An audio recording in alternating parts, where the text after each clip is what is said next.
Thank you all for joining us today. This is a panel on preserving computer history. If you're here for something else, my condolences, you're in the wrong room. Today I have with me Jim Trageser, I have Anna Atkinson, and of course, Sellam Ismail. Now, the panelists will introduce themselves, so I don't have to. Let's start with you, Jim. So my name's Jim Trageser. From about 1989 to 2008, I was involved with the Computer Museum of America in San Diego. We were called the San Diego Computer Museum our last year. I was involved in acquisitions and also in exhibit design. And then about 12 years ago, we did lose our funding, and the collection was donated to the San Diego State University Library, where it sits in the basement. Hi, I'm Anna Atkinson. I am actually a recently graduated museum studies graduate student from Claremont Graduate University and also the executive director of the Paul Gray PC Museum. This sounds important, but I am the executive director because I am the only employee. But I do oversee all museum operations, and our museum is housed within Claremont Graduate University in the Claremont College Consortium, so like Harvey Mudd, Pomona, Scripps. And we're actually open to the public in the Academic Computing Building. So we don't have a sign out front, but if you ever want to walk in, our address is on the website, and we're open from 8:30 a.m. to midnight, because that's when the building's open. So expanded hours. I'm Sellam Ismail. I'm the founder of the Vintage Computer Festival. That doesn't really give me credential enough to be up here, so I'll tell you how I think I'm credentialed to be up here, which is throughout my experience as a computer collector, I did a lot of data conversion where I took old media and converted it, so I have direct experience with that. I also did several historical data preservation projects. The biggest one, the most fun one, was at the Mel Fisher Maritime Museum in Florida, where they brought up all the gold on the Atocha ship. I actually lectured once at Oxford on the subject, and did some work that never really progressed, unfortunately, on developing a standardized format for preserving digital data, which hopefully we'll get into later on as far as the details, because it was an interesting project. But and then I was also the first software curator at the Computer History Museum in Mountain View, and worked there for about a year and a half. So was very involved in the whole process of how museums organize their collections and the steps we take to do preservation and stuff like that. So just through this collection of experiences of enjoying my hobby, I acquired, and then this is also a field of interest of mine. It's a great field of interest, not more recently, but it's something that of course is important, and so I used to put a lot of time and thought and energy into preservation of digital data and the like. So with that, the first question I hope is one that's not too controversial, but why are we doing this? Why do we think that digital media and computers need to be preserved? Well, I would argue that there were 5 great technological advancements in the last century and a half that have shaped our modern world. You would have electricity, you'd have medicine with both anesthesia and antibiotics. You had the advances in agriculture that largely eliminated widespread famine. You had aviation, which allowed people to travel as never before, and you have computer technology. And of those, I would say the only one that's really well documented is aviation. I mean, how many aviation museums are there? I think there's 2 medical museums in the country. I can't think of a single agricultural museum.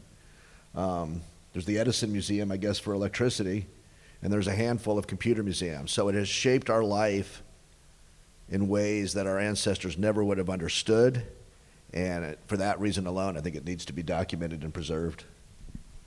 Absolutely. I'm going to echo that in terms of the fact that computer history is essentially the history of most of our recent history.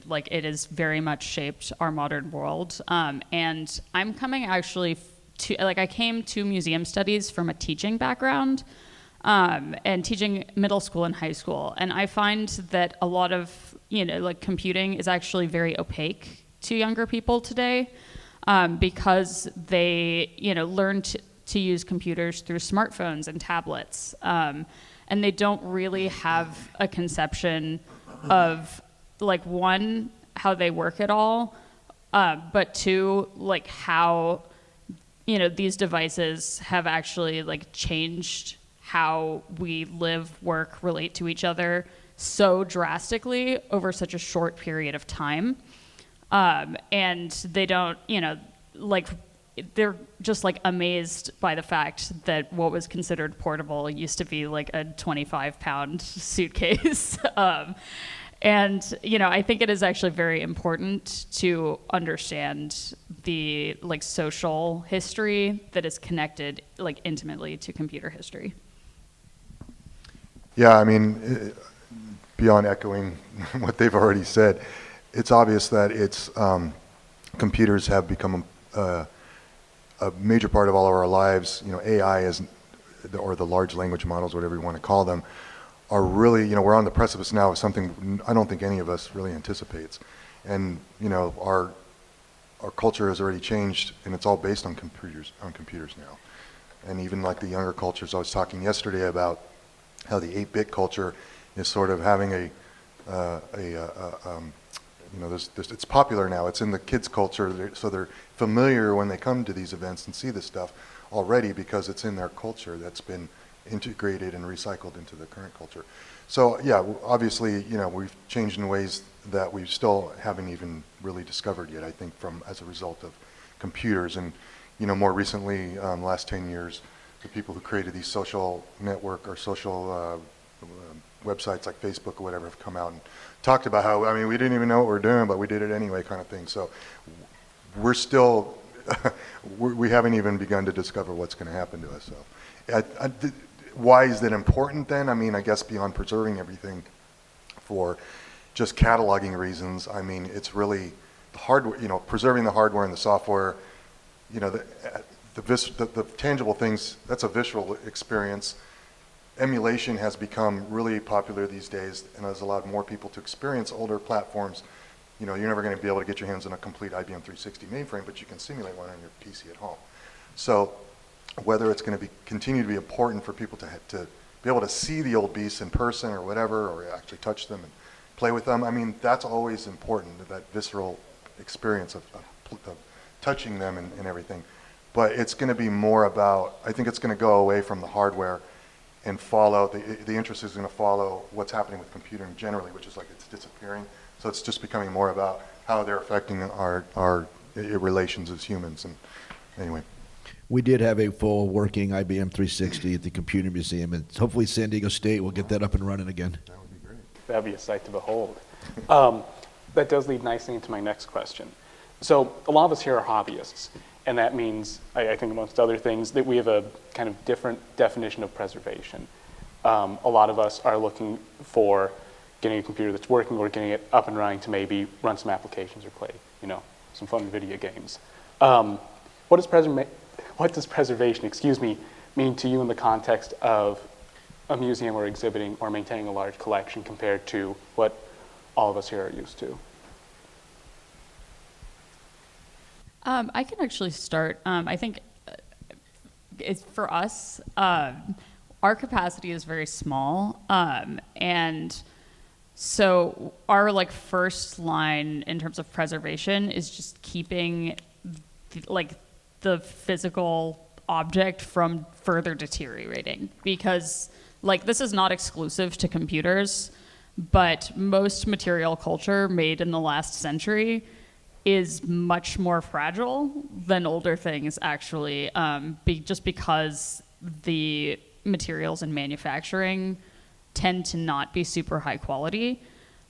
So, you know, preserving plastics has become a huge challenge, and is a field that right now is actually very small, but is growing. So preserving plastics is something that we're, like, as a society, still figuring out right now. And, you know, you get a donation of a computer and you'll open it up, and, you know, rubber on things has just, like, turned essentially to mush and gotten everywhere. And it's like, how do you deal with that? How do you remove all of this without, you know, in a non-destructive way? And, you know, you'll get donations that have got people's stickers all over them and are duct taped together. And, you know, part of that is too, it's like, what do you want to remove? Because you do want to kind of preserve the, like, social history, like, lived in. The historical fabric. Yeah, the it's term I like to use. the historical fabric of the stickers on the machines. But, you know, then the Well, see, adhesive. and that's something that I've always, you know, not agonized over, but it's like, what do you remove? And it depends on, as a collector, I would just say it depends on what you intend to do with it. So museums would tend to keep the stickers on because there's that, I love the term historical fabric, but the idea is you just leave everything intact because that tells a story about what this computer's been through, where it's been, all that. As a collector, though, you don't necessarily care about that. You want to clean it up, make it look nice because you want to enjoy it now. So it's not so much about who it was before you that had it. Now it's about you enjoying it. And then now when it passes on from you, the next person who gets it from you might be the museum that will keep it dirty and with your stickers on or whatever you did to it. You know, the question of preservation kind of brings me back to the art world, which kind of, that's where the museum model that we know of kind of was developed in the Middle Ages. And the value of a museum, whether it's for an airplane or for computers or for art, is that it's available to all of us. When an item goes into a private collection, then that one person gets it. But the benefit of the private collections is it's decentralized, so that it's, you know, more out there in the community. If like our museum closed, we lost our funding, and now the whole collection is, you know, sitting in a basement that nobody can see. So I think the more I think about it and coming to this event this weekend, I really see that the museums and the private collectors complement each other in ways I hadn't thought about before. Let me add on to that, because that's sort of one of the initial ideas that was a part of the foundation of the VCF, was that the reason that I started seeding events all over the country was because originally I thought, well, maybe we do like a roving exhibit, but instead of that, it's like we'll just have roving events. We'll have events just organized all over. And what I saw, and that was an intentional thing, but what I saw over time is that, and here was a thing, and I talked a little bit about it last night, that I think that really encouraged what we're seeing with people taking pride in their collections and actually doing really good preservation work as private individuals. We started doing competitions, and we were judging them like car shows. We actually used car show rules and adapted them to computers. And we would get some really healthy competition. And I mean, I wanted to bring photos of older exhibits, but I just didn't have time to prepare, unfortunately. But if you see some of the photos of the old VCF exhibits in the 2000s, some of the stuff that people were doing was incredible. You know, Wayne was there. Wayne can attest. Curtis was there. He can attest. So it encouraged a lot of very good preservation work amongst private hobbyists, and then it also, by seeding multiple events like this, it got the collectors all over the country and now all over the world out to congregate and to meet and learn. Oh, there's people interested in this, and to start being more involved in preservation. Absolutely. I think it's also, the private collections are a great place for the machines to actually get used. I would love to have working computers out for people to use in our museum, but we just don't have the institutional capacity to not have things behind glass, because, we're housed in the university, but we don't have the funding to have someone staffing the exhibits full time. So we can't leave things out of display cases, so they're available to everyone, open to the public, and people can come visit them and look at them. But, I think with things like this, where people have gotten things up and running and you can actually use them and see what people are doing with them, that's really important. The other thing, though, I think where the institutions have an advantage over the collector is in the preservation of the documentation. In the archive that we had at the Computer Museum in San Diego, we had all of the old newsletters from the old San Diego computer user groups. You had a CPM user group, you had the S100 user group, you had the Apple user group, the Tandy, the TI-99, the Atari, the Commodore. And so all of those newsletters, I think, are an invaluable part of the story of the computer revolution from the 70s and 80s. And I worry that those are being attacked by silverfish and not being, And there's a grand history with the museums and archivists of preserving paper documentation, of being able to microfiche it, microfilm it. At some point, you PDF it, so that as the paper degrades, we still have the knowledge. And that's what's been going on to a large extent. any computer magazine and even some of these obscure user journals, somebody somewhere on the web has scanned them and put them online, and they're starting to make their way to archive.org by default. Like, even if the person who scanned it didn't realize, oh, I should put it on archive.org, somebody will find it and say, oh, it's not on archive.org, I'm going to download them and put them on archive.org. So there's this collective effort to do exactly that. And now, I don't disagree at all that the institutions have an advantage over private collectors in terms of scanning documents and stuff, because they have the funding for awesome equipment and all that. But there's one man who shows what can be done, and that's Al Kossow, who probably many of you know. He runs bitsavers.org. He's run that for, I don't even know how many years, like 25 at this point at least. And he is just a one-man operation with just scanners, and he invested all this money on his own, and he just scans documents, and it's not haphazard. He's thought about it. He's, it's been debated in our computer collecting circles over the years. So what I want to emphasize is that a lot of actual serious, historical preservation work has gone on inadvertently, really, but in some cases advertent or verdant, in private discussion groups and stuff.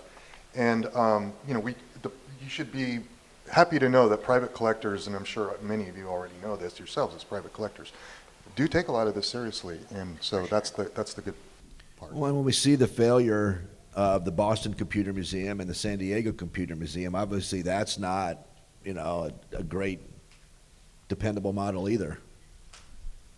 Yeah, we're very lucky in that our founder was also the founder of the Department of Information Systems at Claremont Graduate University. So we do have a permanent home there because of the history of the museum.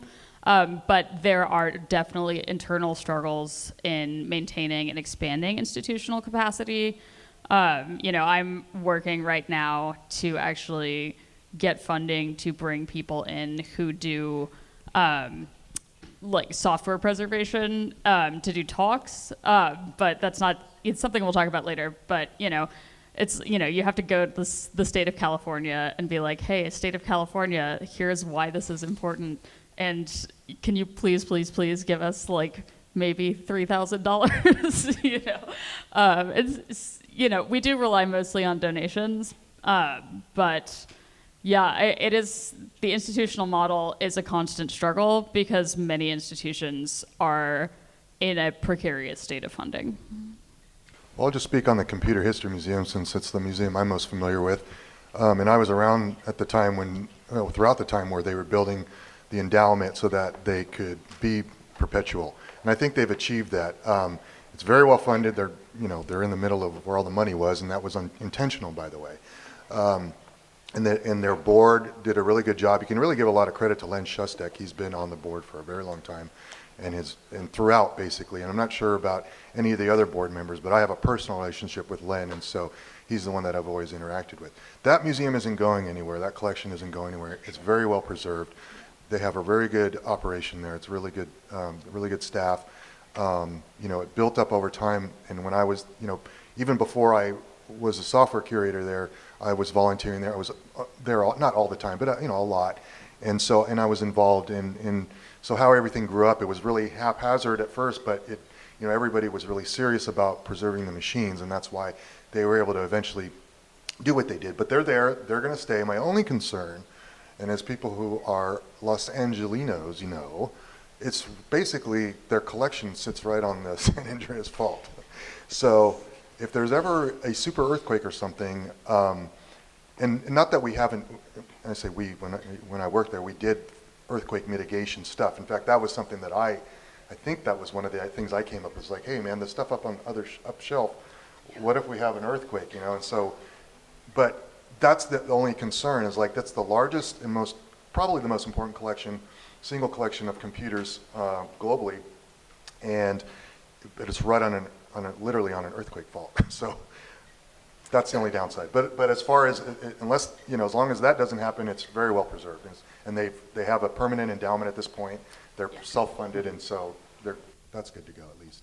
They're definitely amazing. I've had the same exact thought about like us out in Claremont. We're not right on the fault, but I'm always like, Now, Anna, earlier you mentioned outreach that your museum does with children, some of the struggles you faced with that. Can you speak more about the specific types of outreach and lessons that your museum does? And the question's also open to the rest of the panel. Totally, yeah. So right now I'm working with one of the local charter schools to essentially offer extracurricular classes for some of their middle schoolers. And, you know, it is really fun because the kids just have not interacted with machines that have any kind of tactility, really. They're used to the touchscreens, so they're just completely fascinated by it. But you know, you have to figure out how to spin it that they're going to be excited, because as much as I love middle schoolers, they do have very short attention spans. So it really is about figuring out how to make it relevant to them. Video games is always a great way to do it. And you know, getting things running for them to actually like be able to use is a really great way to do it. That's something that I'm kind of struggling with right now because they want me to do the extracurricular classes over Zoom. So that's, you know, the hybrid education thing and the remote education thing has also made it a bit harder, because then there are a lot of the appeals of it that you lose. So I am working right now to redesign our lesson plans to be taught over Zoom, but you know, it's going to be kind of a trial. We'll see how it goes. You know, it's in a couple months we're gonna get that rolling, but wish me luck. So when the San Diego Computer Museum had our building in downtown San Diego on C and 6th, we worked with San Diego Unified, and with their teachers, we designed a 6th grade curriculum. It was like about a 3-hour half-day program, and they came in, and we were a hands-on museum, which meant we had a sign at the front door that said, "Please do not keep your hands to yourself." To do that, we had to have multiple copies of each machine that we wanted to have available. So we had about 50 Atari 800s, we had about 50 Apple IIes, we had 80 K-Pros, because K-Pro computers had been in San Diego County. So when the kids came in, they first went to the K-Pro station, and we had directions printed on the wall. They were going to open up, or they were going to create a new file in WordStar. They were going to format it, and they were going to print it out to a dot matrix printer and take it home with them. Then they went to a bank of Atari 800s, and they got to play a game. And then we set up locally a bulletin board. And so they would log into the bulletin board system using a DOS machine, or maybe it was an Apple II, and they would log in, and they would send a message, and then they would receive a message. So they got to do word processing, entertainment, and communications using vintage equipment. Wow. This is what you guys had going on down in San Diego?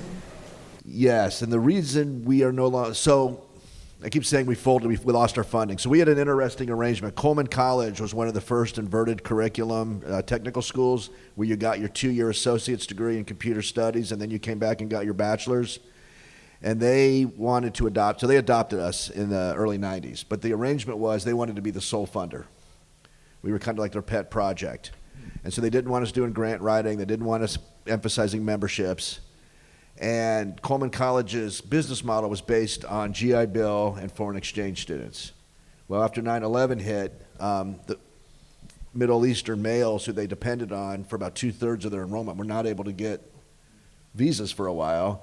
And then the stopgap military thing, nobody was leaving the military. So that was how we lost our funding, was the Coleman College Foundation no longer had the money to support us, and so we had to close operations. Yeah, and you really need funding to support maintaining 40 Apple IIs and 40, what was the other?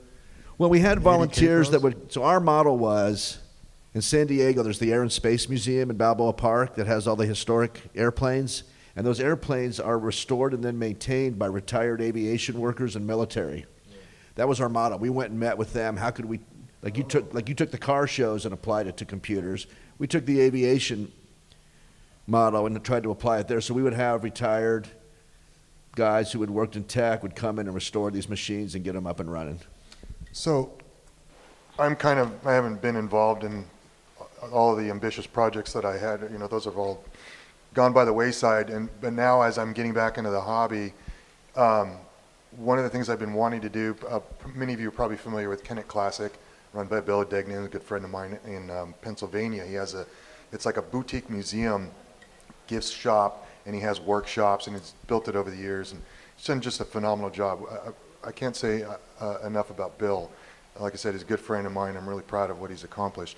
But he's done a lot of what I had wanted to do. And so what I want to do, I live in a small town, kind of like Bill does, in a rural area, but we have a nice downtown where people come to visit, and I would really like to find a good deal on some kind of shop downtown that I can rent out and have. I want to fill it, my dream is to fill it with Apple IIs and get like maybe retired computer science people or computer people to come in and teach kids how to program on the Apple II. And just because it's a way to exhibit the old machines, get them interested in the old stuff. To me, my philosophy is to introduce them to simple stuff, simple languages.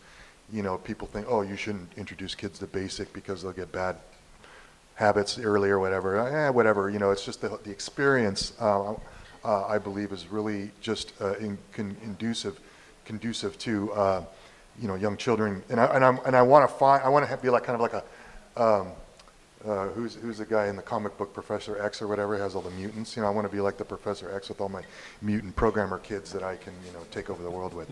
But it's just, I really want to have that community where, and especially like if we have another stupid shutdown, from a pandemic or whatever, I want to have a haven where we can just go private and have people coming in and still being able to get out and interact and learn computer science and whatever and not have an interruption in their lives, at least in that regard. So there's a lot of reasons going into what I'm thinking, but that's my guess. All right. The next question I have that's somewhat related is, so this is related to the outreach piece. Computers are such a visceral kind of medium, really. They're something that you need to use in order to understand. So to that end, how do you think things like emulation or modern recreations of computers or very modified systems fit into that larger picture of providing an experience to preserve the history of machines? So can I start on that real quick? So simulators are great. There's a lot of great ones out there. In more recent times, people are now starting to emulate also the sounds that come along with it. So like on the Apple II emulators, if you're experienced with an Apple II, that disk drive sound of the disk II. So they have the recalibration of the heads and then that hollow sound of the head moving back and forth. I describe it as hollow. Well, there's Yeah, or what, so we're starting to see that. But what I was just thinking while you're asking the question is, well, the one thing we haven't really simulated yet that people just won't know unless they were there in front of a real computer is the heat that it generates. The smell, maybe, as it has a fan that's blowing out the hot air of all the electronics, and you smell that, smell. So those are things that they do have scent generators, by the way. And I used to have one on my collection, my old collection. But those do exist. They tried them for a while, like in the late 90s, early 2000s, around the dot-com era, where they're experimenting with a bunch of stuff.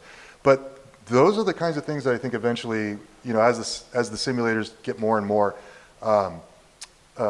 sophisticated and try to recreate the whole experience, maybe we'll have heat generator peripherals and scent generator. Somebody can 3D print one or something like that. But so far, yeah, it's really a limited experience in terms of with emulators, but they're the next best thing to the IBM 360 setup in the museum.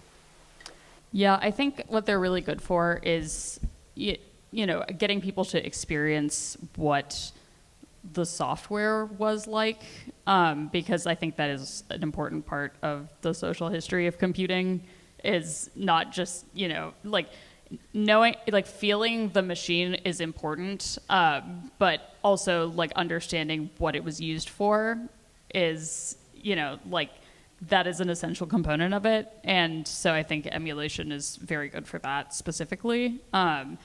And, especially with how, with video games, people are just constantly, emulation is essentially preservation at this point, because so much of it is just lost, either because the companies decide that they don't want to sell it anymore, but also don't want to let anybody like take it over, or just because it's so old. So I think that's where it really comes into play. What struck me in the exhibit hall was there's the booth with the folks that do the reproductions of the like the Kenback, which probably only sold 500 of those back in, whenever that came out, 72, 73, or the MSI or the Altair. And we've seen that in aviation. As these World War I airplanes were no longer flight-worthy, people started going back to the blueprints and making a reproduction Spot or a reproduction Sopwith Camel. You're seeing it now with there's a company that makes reproduction Supermarine Spitfires, because these World War II airplanes, going to an air show is way different than going to a museum, right? I'd say it's the same thing with sitting down and using a working computer, but there's a lifespan to that. And there will be a time when there are no more original Apple IIs that will work, no more Atari 800s. But if we still have the ability to make reproductions, then I think people can still have that tactile experience that you can't get through an emulator. I just want to say real quickly, I have like direct experience of discovering the end of life of a certain product. So I'm Apple II particular in my expertise, and the Disk 2 drive, if you're familiar with it, it's always been just a super reliable drive to me. I've never had any problems with them. Every time I've ever gone in, even with the Apple IIs, they were very well made, and so they never really gave me a problem. Well, a couple months ago, a friend wanted to buy one from me, and so I grabbed one, and I just to make sure it works, and everything didn't work. Okay, well, whatever. Grabbed another one, problem. Grabbed another one, problem. I'm like, what's going on? And I literally went through my entire collection of drives. It must have been like 20, and I only found like maybe 2 or 3 good ones. And they all had various problems. And the only thing I could conclude was there's some component on the analog board that is now failing. It's reached that end of the bathtub curve, and now they're starting to fail.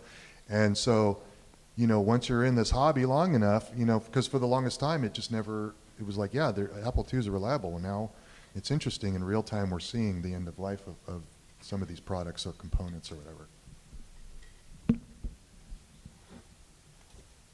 So the next big topic on my agenda is something we've been alluding to. Of course, the elephant in the room is software preservation. I don't know how many in the audience are familiar with archives, but archives are very tailored towards preserving traditional media, like papers, nice little bound books. So I was hoping that you three could speak to your experience with software preservation, how digital media preservation differs from traditional forms of preservation. I'll start again on that. There are a lot, again, with the hobbyists, there are a lot of really, world-class efforts going on. Again, I'm more familiar with the Apple II effort, so I'll talk about that, because what they're doing in the Apple II community is particularly unique. I don't know if any of the other platforms, but first of all, that's the thing you notice, is that each community for each that's built around each platform, like Commodore, Atari, whatever, they all have their own individual preservation efforts that started with individuals doing their thing, and then they eventually coalesce them into one. And then now archive.org seems to be kind of like the meeting point for everybody. But in the Apple II world, there's this guy he's a cracker, he goes by 4 a.m., so kind of stayed old school and anonymous. And so he does these cracks of originals of Apple II software with the intention of preserving them without having the obnoxious, I don't consider them obnoxious, I consider them part of the culture, crack screens and stuff that used to appear in all the copies. So it wasn't enough to preserve all the cracked copies that are out there that were adulterated. He wanted the originals, because a lot of times those games were altered. And I didn't realize this growing up, but and eventually you find out, like, oh, you're not supposed to be able to go twice speed, double speed on that game, or you're not supposed to have unlimited lives on that game, or whatever, and you learn that whoever cracked it and put it out, they put some, thing in there to make it, easier to play. So he started going through it and removing the protection in a way that preserved the software itself. So the removal of protection was invisible, and then so now we have these perfectly cracked and usable copies that are, in terms of their operation, are 99 to 100% how it originally operated, with the exception of how the boot, the disk access works. Now what they've done is they've taken people have gone and taken games and put them together into a big collection called Total Replay. And now there's Total Replay 2, and there's Total Replay, I forget what the text adventure version is, but there's all these bundles that are like 32 megabytes. You download them, put them on a flash drive, and you get one of these modern, flash drive devices you can hook to your Apple II. And now you can play, and they set up this menu system, and they modified every game in a way so that you can escape from the game and go back to the menu system. And so it's just this incredible project, but as a result, it's basically having like a MAME arcade cabinet where you can just select whatever game you want. But if you're an Apple II game aficionado now, you can enjoy every single Apple II game just about. So those are the kinds of efforts that are going on privately amongst private collectors and stuff that are, again, like really pushing the limits and doing the work that the professionals will hopefully be happy to hear about. Well, one of the drawbacks, though, is we are doing a good job, I think, of preserving the executables, although I think the games are probably better preserved than perhaps the business applications. Mm-hmm. But what we are losing and have lost permanently, and many times, is the source code. And I would think that for digital historians, people that study software, the sociology of software, the development of software, I saw an interview about 10 years ago with the founder of Broderbund, and he just said, yeah, we didn't save any of the source code. We saved the executables. Well, the executable is nice for reminding yourself as a consumer what it was like to use this software. But I think from an academic standpoint, it would have, and a sociological standpoint, it would be really useful to have been able to preserve as much of the source code as possible. How were the programmers thinking? What was their approach? What were some of their shortcuts? Now, of course, most source code is horribly documented. If any of you have ever looked at source code, so many software programmers never bothered to use comment tags, which might have been nice as well, but source code of any sort, I think, is an area where maybe the institutions can take lead on trying to preserve that for the future.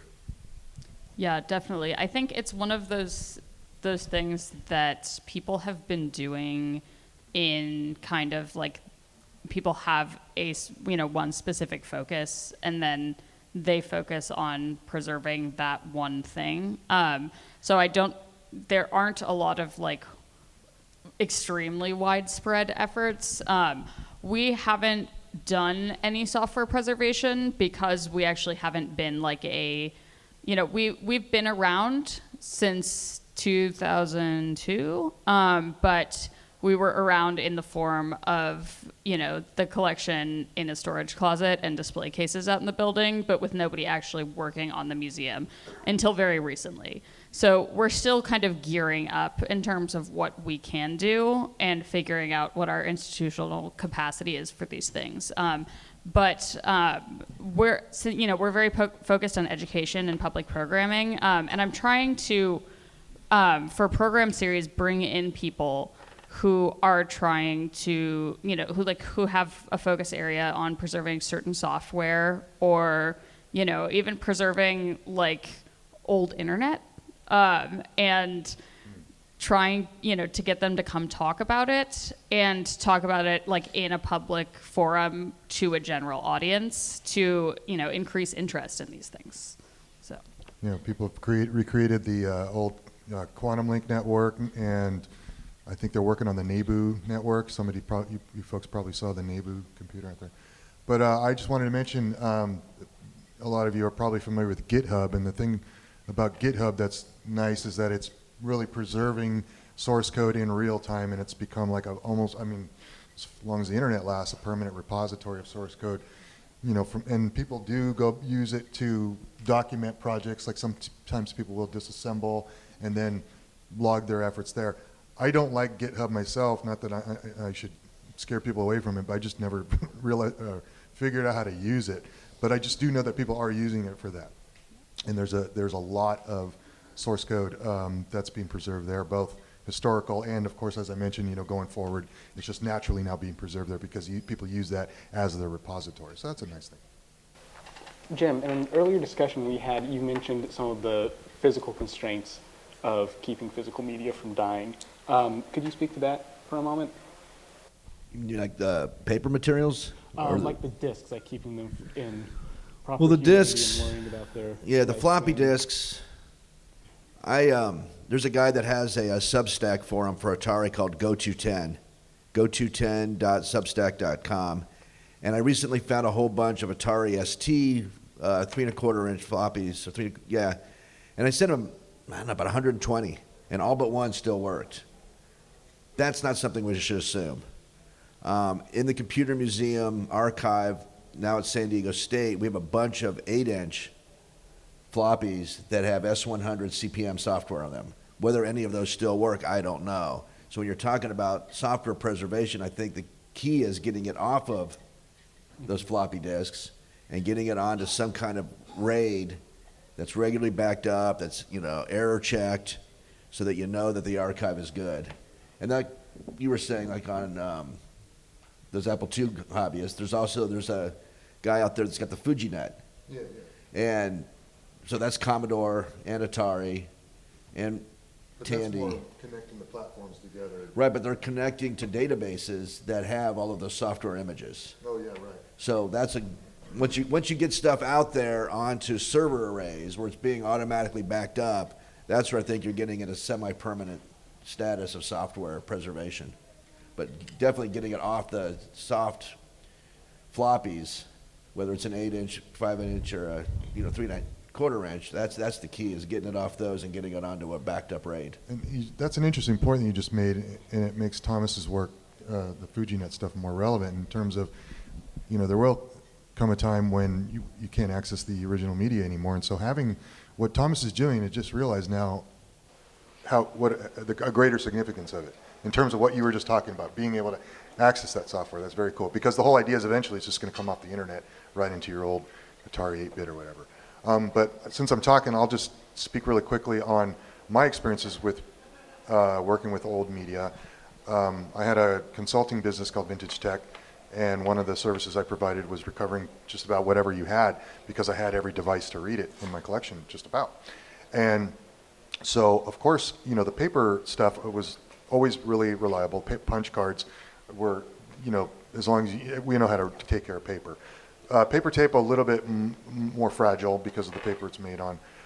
But even the floppy disks and stuff were still reliable into the 2000s, in the late 1990s, 2000s, into the 2010s. I only recently started having problems with my collection of floppies back from the 80s when I was a kid. I've started to notice now more errors happening. So again, talking about the bathtub curve earlier of longevity, I'm starting to see that as well, because we were, back in the day, the estimates were, well, the media will last at least 10 years, or at least 15 years, or something like that. So we had this theoretical, but we didn't know. So when I started getting discs from the 80s that I was reading the data off of for customers in the really in the early 2000s, at first it was like, well, I'm gonna be able to read it, and I was like, oh yeah, no problem. And it just became like, oh yeah, it's not a big deal, at least at that point. But yeah, long-term, like tapes are the worst, especially cartridge tapes, because the components inside, the rubber rollers and whatever, start breaking down. And so yeah, there's nothing to be served by preserving the original media, except in maybe super rare cases where, and I can't really think of anything offhand, I'm sure there are a couple, maybe minor ones. But yeah, trying to preserve this stuff is just long-term. I don't think there's a benefit in it. The best thing is to get it off. And again, going back with what the Apple II community is doing, but there's others as well. In the Apple II community specifically, there's this device called, is it Apple Squeezer? I'm sorry, Apple, I'll come up with it. But it literally reads the flux transitions off the disk, and it shows you a graphic display of the flux transitions. I believe it's the Cairo Flux, or at least that's one of the boards. That's one of them, but this is a specific Apple II, but they're adapting this now to other platforms because it's so good. But not only can you read damaged disks, but you can repair them virtually, because now you can just read the flux transitions. You can look, and then there's analytical software built into this application where it starts looking at the data and says, oh, it looks like here it missed like a half a microsecond pulse, so if you just stretch that out, then it fixes the whole sector. And now what was a bad disk physically is now a good disk as an image. So there are efforts like that happening now. It's like, and that was unfathomable 20 years ago, so yeah, things like that. And again, real quickly, one of the things I worked on back in the day was a text markup language to describe physical media. That was one of the projects that I started, and had like working committee, was trying to make it, pan out, but we just never got organized because I'm a terrible organizer, at least in that project. But we had already thought out an idea of making a markup language, so it was all text-based, so it could be preserved easily, but you could describe physically the media, so if you ever need to recreate it or at least know how it was formatted on the physical media, the markup language would tell you everything you would need to know. I guess I would just think that the media is the least important part of it because the media is just storing the code. Usually, but like if you look at, and this is maybe not the greatest example, but you go back to, I forget his name, Jason, or the guy with all the kits in the back corner, 20 years of kits. He has an LGB30 replica, and that has a drum memory. So technically it's a drum memory, it's kind of like a disk drive. It's kind of like software, but it's not. It's integrated directly into the logic of the computer because the drum is encoded with the micro instructions, you could say. So that's sort of like a hybrid example there where it is important to preserve the drum. And that's why it's hard to find an LGB30 computer working because that drum is almost impossible to maintain in working order. So you would have to replicate it in order to make that original computer work. I will say, I think keeping some of the physical media around is important just for people to see what it was like. Like, I love to give a middle schooler a floppy and to see the just complete confusion. But yeah, I mean, archivally, migration is pretty much the standard, get it off of the media that's degrading because everything has a lifespan. And, even paper has a lifespan, but paper's lifespan is really long depending on the acidity of the paper, how it was made, how it's stored, etc. But, the lifespan of a lot of what we've made more recently is pretty short. So, yeah, getting it migrated to newer hardware is important. I think you should let the sixth graders come into your museum and install Windows 3.11 off those floppy disks. It's a good way to end it. I think we're at time, correct? All right. Q&A session? We have to set for Right. example, our group. Well, Thanks, thank you everybody. all for coming. Thanks so much for the panelists. Thank you.